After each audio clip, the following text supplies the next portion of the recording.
Welcome to IGD's Ultimate UTC RFP Bootcamp, Collecting Key Proposal Data. This is the second of our free mini-series that we're offering. Earlier we talked about branding your center for that competitive advantage. So today we're talking about gathering all the information that you're going to need to complete your proposal. So let's get started. All right, so let's talk about collecting the data now. So why do we need this? Number one, it is required by the proposal. Several places throughout the RFP, it explicitly requests the research team to document the depth of their understanding in the subject matter, their national leadership, their international leadership, their resources. And so what we have done is basically combed through the RFP over and over and over again and put together this list to kind of help you get started and save you some time. Number two reason you want to do this is it's going to help you fuel content and your arguments and your discussion for your proposal when you're designing it. And the sooner you have this information, the better off you're going to be when you're making these arguments about why your team is the best for the specific topic area you picked. So if you don't have this data till the last minute, it's just really a missed opportunity. And number three, most importantly, sometimes avoid headaches and panic. You don't want to wait till the last minute to request this information. So the sooner you get it, the less you're going to have to worry about it. So there you go. All right. So just a little bit about myself as we get started. So I have a bachelor's degree in business administration and a master's degree in public administration. So just a really great educational background looking at both the public and the private sector as we look at the RFP. I was a regional UTC manager for 10 years. We had at one point 8 partner universities and worked with over 100 faculty from 13 different academic disciplines. So just a really exciting, challenging center that made for a lot of opportunities. And then from there, started my own business and have been really successful. We've got contracts with Federal Highway, the FTA, State Departments of Transportation, universities, community colleges, military, consulting firms, and private industry. So in a short amount of time, have been able to work with a lot of different entities. And then also I am currently a member of the TRB Conduct of Research Committee and was a graduate of the ARPTA Young Executive Leadership Program. So if you haven't considered that, I would strongly recommend it to anybody. So, all right, so let's get started. So the first section of the proposal that you're going to need to write involves the research data, capabilities, capacity. So basically what they've asked for is your peer-reviewed journal articles, publications, would that be magazine or non-peer-reviewed publications, your conference publications and proceedings, any products that you have, and your patents.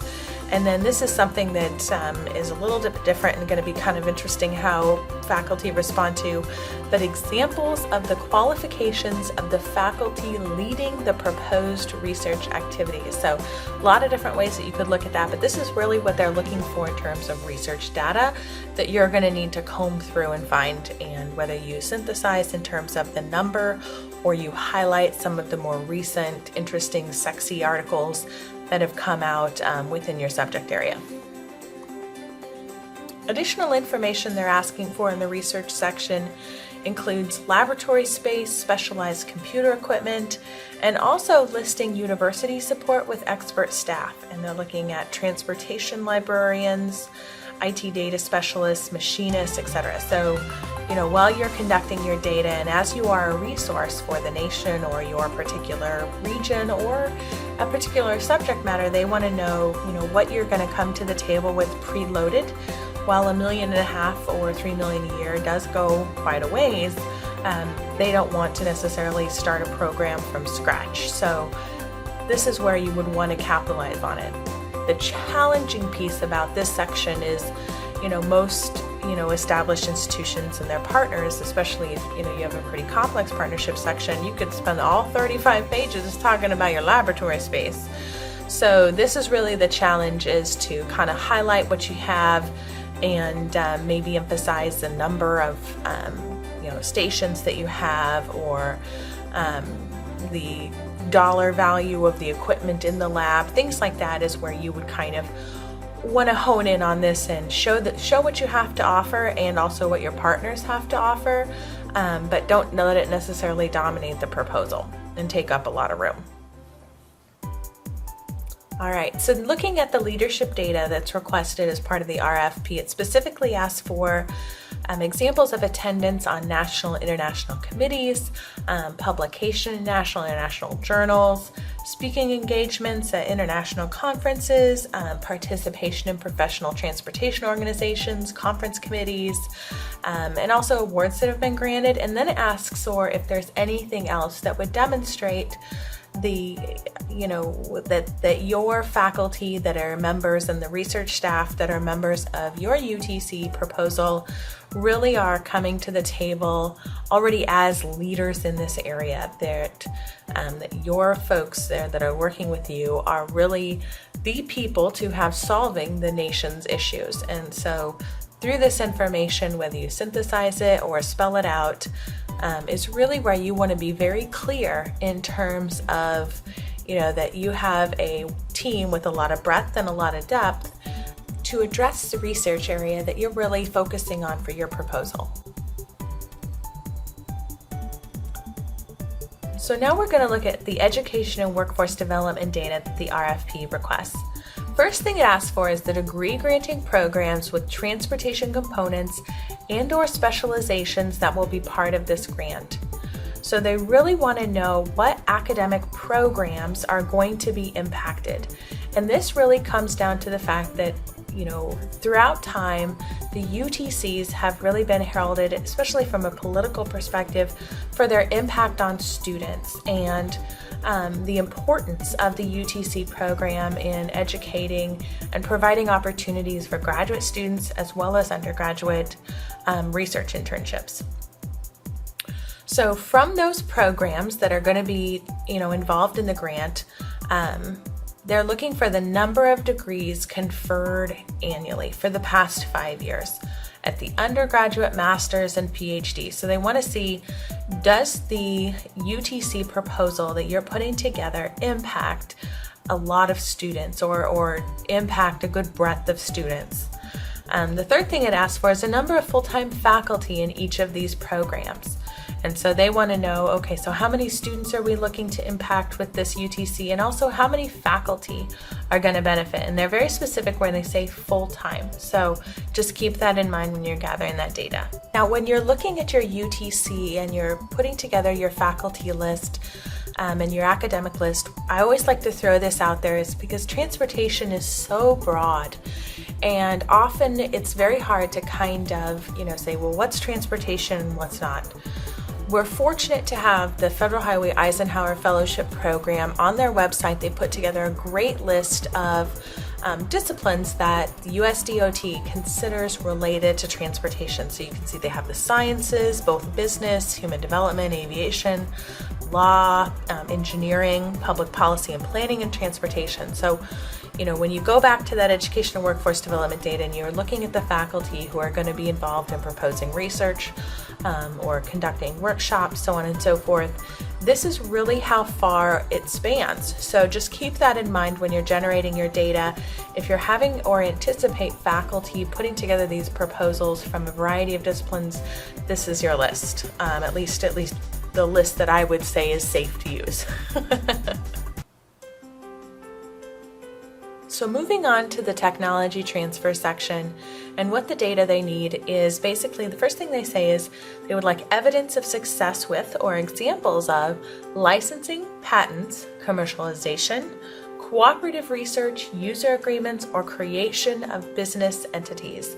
So the faculty that you have on your UTC team, basically what have they done to take their research and get it out there to the masses? And so this is where if you are looking at your current roster of faculty and you don't have anybody with this experience, find them. It is going to be critical because these centers that are going to be proposed, the technology transfer section of the UTC proposal that you're putting in needs to be very strong. This is, again, another section that is critical when you're looking at, if they're going to dump, $3 million or, all the way to regional to tier 1 1.5 million, if they are going to be giving this kind of taxpayer money, they're going to need results. And one of the things they always look at is saying, what are the products of the UTC? What do they do? And here's where you're going to need to have faculty on this proposal to demonstrate that your team does know how to do this very well.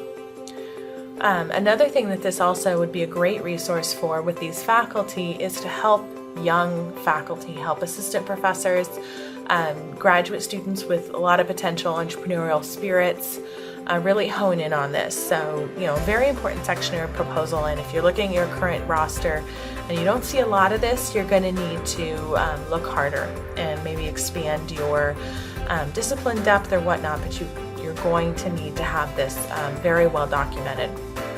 They also ask for, again, peer-reviewed journals and academic publications. That's already in your research section, but they ask for that again here because creation of knowledge is technology transfer.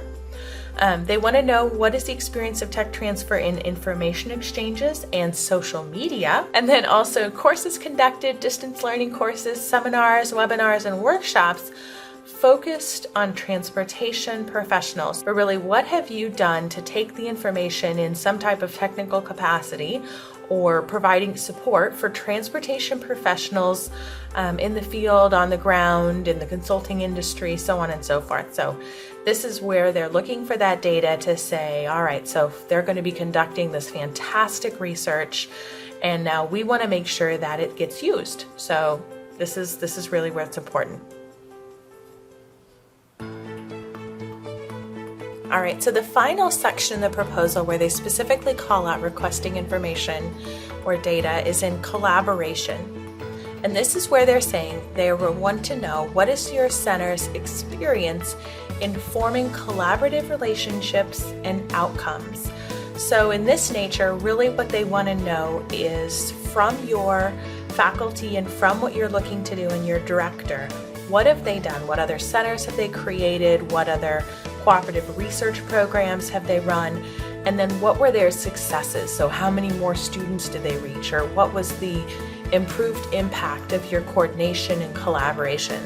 This is so important because when you're working in these collaborative centers with all these different partners, being able to navigate the politics, the jurisdictional issues, the turf wars is really an art form. And they want to see that your center and that the leadership and the faculty within your center are coming to the table with the right skill set to really be successful in collaborating with a range of diversity in organizational structure and also different programs.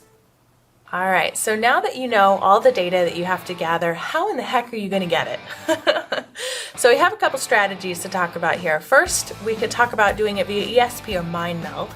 However, unless you are Spock, this might be a little challenging. Vulcans are very successful at this, but if you do not have a Vulcan on your staff, probably not going to work. Just a little bit of humor out there for my truck friends.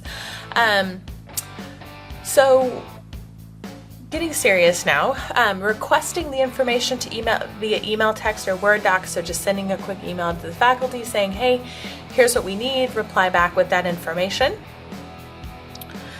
You could also send an Excel file to complete, so they have to kind of break it out and organize it for you. You can also take a Google Sheet and put that together and ask faculty and staff to populate that information online.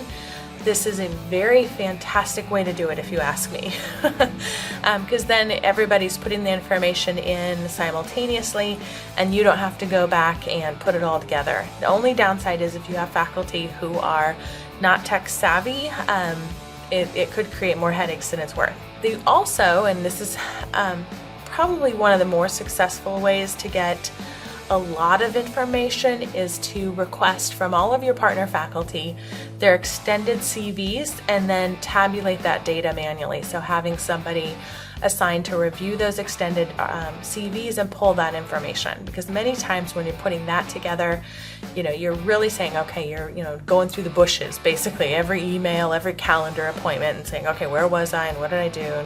Combing your journal email. So many times you're going to get better information from those extended CVs.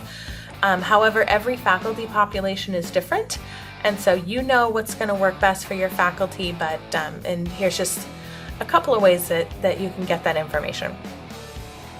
Another strategy is also to assign a key person at each partner institution to be responsible for making sure that their faculty have that. And ultimately, generally, this is the PI that ends up being at each location. But sometimes if you have that person to help bird dog, the cat herding, it makes your life easier and saves you some time. Make sure you set a deadline and allow yourself some breathing room in that deadline and re-emphasize it. Remind them weekly, 3 days before, a day before, and the day of the deadline. So, reminders really do help get that information in. And I know everybody is busy. It's such a busy time of the year. You're teaching, you're doing research, you've got dissertations, capstone proposals, you name it. Everybody's going 100 different directions. And so reminders really do help make sure you get that information.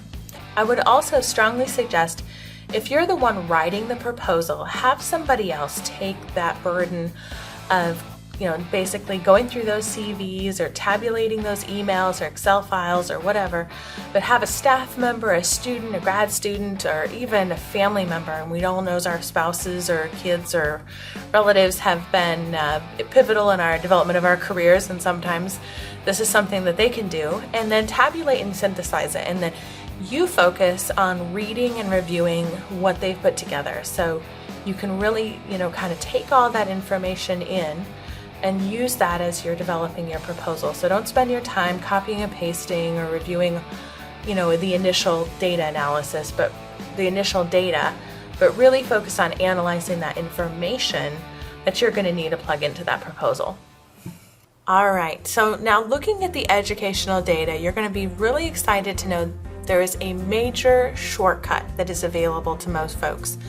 Within a university, there's a central administration function to report data for equal opportunity employment and educational stewardship and so on and so forth. And so this information is collected by kind of central administration and put into this database and sent to the feds or sent to their state government every year. And so you do not have to start from scratch. And if sometimes they'll even have it in a database and you can request for them to pull it for you. In some universities, it's called the Office of Institutional Research, Analytics, and Decision Support. Now, there are variations of how they word this, and when I was working at the regional UTC, all 8 universities had this office and central function. I have yet to find a university or a college that does not, but it's possible. But for those that do have it, take advantage. Sometimes you can also delegate this if the organization or the department that collects this data isn't able to run the report for you. This may be also something you can ask your dean's office to do, or maybe even your office of research. If you have an administrator in that area, they can pull this information for you. But definitely you do not have to, or not necessarily you don't have to go to every faculty member and ask how many graduates they've had, or review program bulletins from graduations and find every name of every PhD that's related to transportation. So there you go.